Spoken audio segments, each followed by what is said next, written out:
দলিল আছে এবং রেকর্ডেও নাম আছে, অথচ জমিটা দখলে নেই। যদি এমন হয়ে থাকে সেক্ষেত্রে যে ব্যক্তি দখলে রয়েছে তিনি কি জমির মালিকানা লাভ করবে, নাকি দলিল এবং রেকর্ডে নাম আছে যা তিনি মালিকানা পাবে?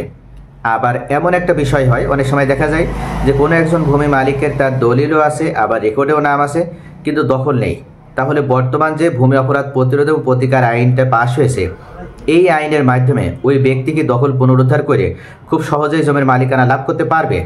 এই বিষয়টি নিয়ে আজকের ভিডিওতে আলোচনা করব। পাশাপাশি এমন ঘটনা যদি পূর্বের হয়ে থাকে, অর্থাৎ যদি দেখা যাচ্ছে যে 12 বছর বা 20 বছর 30 বছর না, তারও আগেকার ঘটনা, এমনকি যে ব্যক্তি দখলে রয়েছে সেই ব্যক্তি দীর্ঘদিন জমিটা ভোগ দখল করার কারণে সেখানে তিনি স্থায়ীভাবে এমন কিছু প্রপার্টি বা এমন কিছু তিনি প্রতিষ্ঠান তৈরি করে ফেলেছে যেখান থেকে তাকে যদি সরাতে হয় তাহলেও দেখা যাবে যে তার এলাকা প্রতিবেশী যারা রয়েছে তারাও সাক্ষ্য দিবে যে আমরা জানি যে এই ব্যক্তি জমির মালিক, অর্থাৎ ইনি জমিটা দীর্ঘদিন ধরে ভোগ দখলে রেখেছে।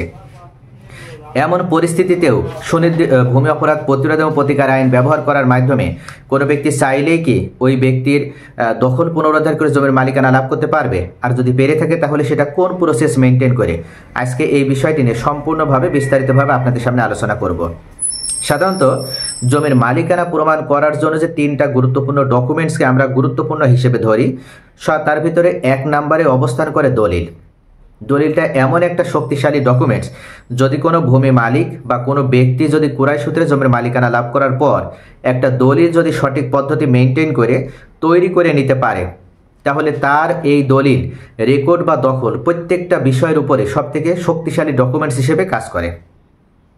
এখানে আরও একটা বিষয়, সেটা হচ্ছে দলিলের যে বিস্তারিত যে মৌলিক বিষয়গুলো, সেই মৌলিক বিষয়গুলো অবশ্যই সঠিক হতে হবে, নতুবা ওই দলিলের কোনো কার্যকারিতা থাকবে না, কোনো গ্রহণযোগ্যতা থাকবে না। আরও একটা বিষয়, যদি কোনো ব্যক্তি রেকর্ড সূত্রে মালিকানা পেয়ে থাকে তাহলে রেকর্ডেও কিন্তু অত্যন্ত শক্তিশালী ভূমিকা হিসেবে কাজ করে। যেমন ধারাবাহিকভাবে যারা মালিকানা লাভ করে, একজন উত্তরাধিকার যদি পর্যায়ক্রমে মালিকানা পেয়ে থাকে তাহলে সেটাও তার দলিলের থেকেও একটা শক্তিশালী ডকুমেন্ট হিসেবে কাজ করে। তবে এই ক্ষেত্রে রেকর্ডে কোনো ধরনের ভুল ভ্রান্তি থাকলে হবে না এবং মালিকানার ধারাবাহিকতা রক্ষা হতে হবে। অনেক সময় দেখা যায় যে পূর্বে তার কোনো মালিকানার কোনো সঠিক ডকুমেন্ট ছিল না বা সঠিক প্রমাণ ছিল না, কিন্তু লেটেস্ট রেকর্ডে ভুলক্রমে বা দুর্নীতি করার মাধ্যমে সেই জমি তিনি নিজের নামে উঠিয়ে নিয়েছে বা রেকর্ড করে নিয়েছে। এমন যদি হয় সেক্ষেত্রে কিন্তু এই রেকর্ডের কোনো ভিত্তি নাই। আর দখল সূত্রে যে মালিকানা, সেটা হচ্ছে তামাদি আইনের 28 ধারা ব্যবহার করার মাধ্যমে অনেক ভূমি মালিক আছে তারা চাইলেই কিন্তু এই দখল সত্ত্বে জমির মালিকানা লাভ করার একটা সুযোগ পায়, যদি একটানা 12 বছর বা তার বেশি সময়কাল ধরে অ্যাডভান্স পসেশন বা শান্তিপূর্ণ দখলের মাধ্যমে ওই জমি ভোগ দখলে রাখতে পারে। তো প্রিয় ভিউয়ার্স, এখানে যে ব্যক্তি নিয়ে আলোচনা, ওনার দলিলও আছে আবার রেকর্ডও আছে কিন্তু জমিটা দখল নেই। যদি এমন হয়ে থাকে তাহলে বর্তমান এই ভূমি অপরাধ প্রতিরোধ ও প্রতিকার আইনের মাধ্যমে তার ওই দখল পুনরুদ্ধার করে জমির মালিকানা ফিরে পাওয়া অত্যন্ত সহজ হয়ে গিয়েছে। তিনি চাইলেই একটি মামলা দায়ের করার মাধ্যমে উনি কিন্তু এই জমি উদ্ধার করে নিতে সক্ষম হবে। যদি এমন হয় যে প্রায় 20, 30, 40, 50 বছর আগেও ওই ব্যক্তি জমি দখলে রেখেছে, এমনকি জমিটিতে তিনি বিভিন্ন ধরনের স্থাপনা তৈরি করে ফেলেছে, তাহলেও কিন্তু তাকে এখন ওই জমি ছেড়ে দিতে হবে। তাহলে এই ক্ষেত্রে যার দলিল আছে এবং রেকর্ড আছে তাকে কি করতে হবে?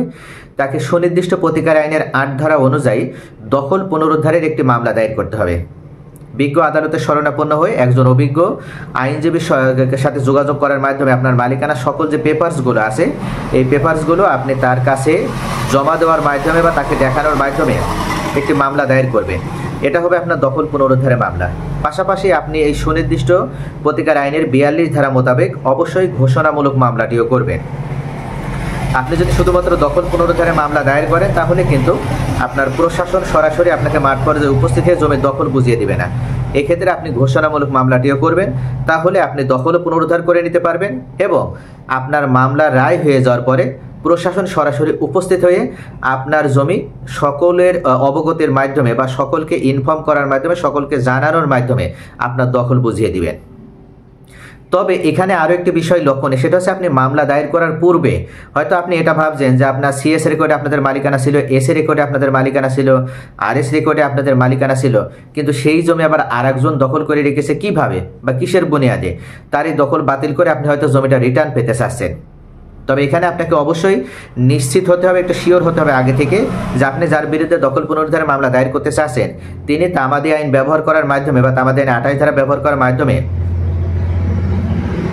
কোর্ট থেকে কোনো ধরনের কোনো ডিগ্রি উনি প্রাপ্ত হয়েছেন কিনা। যদি কোর্ট থেকে কোনো ডিক্রি বা রায়ের কপি উনি পেয়ে থাকেন তাহলে কিন্তু আপনি মামলা করলেও সেই মামলা ফলপ্রসূ হবে না। কেননা এই মামলাটা করার আপনার সুযোগ ছিল 12 বছরের ভিতরে। যদি উনি এই বিরুদ্ধ দখল বা শান্তিপূর্ণ দখলের মাধ্যমে একটানা 12 বছর বা তার বেশি সময়কাল ধরে ভোগ দখলে রেখে থাকে এবং বিজ্ঞ আদালতে শরণাপন্ন হয়ে তামাদি আইন 28 ধারা ব্যবহার করে যদি কোর্ট থেকে এমন কোনো ডিক্রি লাভ করে যে ডিক্রির মাধ্যমে উনি সেই ডিক্রিটা পাওয়ার পর এসএলআর মহোদয়ের কাছ থেকে নামজারি করে নিয়েছে, এমনকি ওই জমিটার প্রত্যেক বছর উনি খাজনা প্রদান করে, যদি এমন হয়ে থাকে সেক্ষেত্রে আপনি কিন্তু মামলা দায়ের করলেও আপনার পেপারসগুলো সঠিক থাকলেও আপনার ডকুমেন্টসগুলো সঠিক থাকলেও আপনি কখনো ওই জমির মালিকানা ফেরত পাবেন না। তাই আগে থেকে নিশ্চিত হবেন যে সত্যিকার অর্থে আপনি যে ব্যক্তি দখল করে রেখেছে তার এ ধরনের কোনো পেপারস বা এ ধরনের কোনো ডিক্রি তিনি কোর্ট থেকে নিয়েছেন কিনা। যদি না নিয়ে থাকেন তাহলে আপনি নিশ্চিন্তে মামলা দায়ের করলে আপনার জমির মালিকানা আপনি ফেরত পাবেন। এমনকি আপনি যদি জেলা নির্বাহী ম্যাজিস্ট্রেট বা জেলা প্রশাসক কার্যালয়ে যোগাযোগ করার মাধ্যমে যদি আপনি অভিযোগ দায়ের করেন সেক্ষেত্রে মাত্র 15 দিনের ভিতরে আপনার এই দখল আপনি পুনরুদ্ধার করে নিতে পারবেন। তবে প্রথম অবস্থায় আপনি যদি এইভাবে অভিযোগ দায়ের করেন বা মামলা দায়ের করেন তাহলে জেলা নির্বাহী ম্যাজিস্ট্রেট আপনার পক্ষে তদন্ত করবেন যে আপনি সঠিক মালিক কিনা এটা দেখবে এবং যে ব্যক্তি ওই জমিটা দখলে রেখেছে তার কাছ থেকেও তার মালিকানার প্রমাণ চাওয়া হবে। এখানে যদি উনি মালিকানার সঠিক প্রমাণ দেখাতে ব্যর্থ হন তাহলে ওনার ওই জমি উনি ধরে রাখতে পারবে না, ওনাকে ছেড়ে দিতে হবে। তাহলে প্রিয় ভিউয়ার্স, আশা করি বুঝতে পারছেন যে এই পদ্ধতি মেনটেন করার মাধ্যমে আপনি কিন্তু চাইলে খুব সহজেই কোনো ধরনের টাকা খরচ না করেও বা টাকা খরচ করা ছাড়াই আপনি জমির দখল পুনরুদ্ধার করে নিতে পারবেন। এবং এখানে আপনার শুধু একটি কাজ করতে হবে, একটি পদক্ষেপ আপনাকে গ্রহণ করতে হবে, সেটা হচ্ছে আপনি জেলা নির্বাহী ম্যাজিস্ট্রেট বা জেলা প্রশাসক কার্যালয়ে একটা অভিযোগ দায়ের করতে হবে। আর যদি এমন হয় যে আপনার শুধু দলিল আছে কিন্তু আপনার রেকর্ডে নাম নেই, অর্থাৎ জমিটা দখলও নেই আপনার রেকর্ডেও নাম নেই, শুধু দলিল আছে, সেই দলিলটা ধরে নিলাম সিএস বা এস এ রেকর্ড সূত্রে আপনার একটা দলিল আছে, পরবর্তীতে আরএস রেকর্ডে জমিটা অন্য আরেকজনের নামে রেকর্ড হয়ে গেছে। এখন আপনি করণীয় কি, বা আপনার যে ব্যক্তি দলিল অনুযায়ী মালিক ছিল তিনি মারা গিয়েছেন, তার এখন উত্তরাধিকার হিসেবে অর্থাৎ আপনি এখন তার অংশীদার হিসেবে এখন ওই জমিটার মালিকানা ফেরত পেতে চাচ্ছেন। এ ধরনের ভুল ভ্রান্তি বাংলাদেশে অহরহ আছে।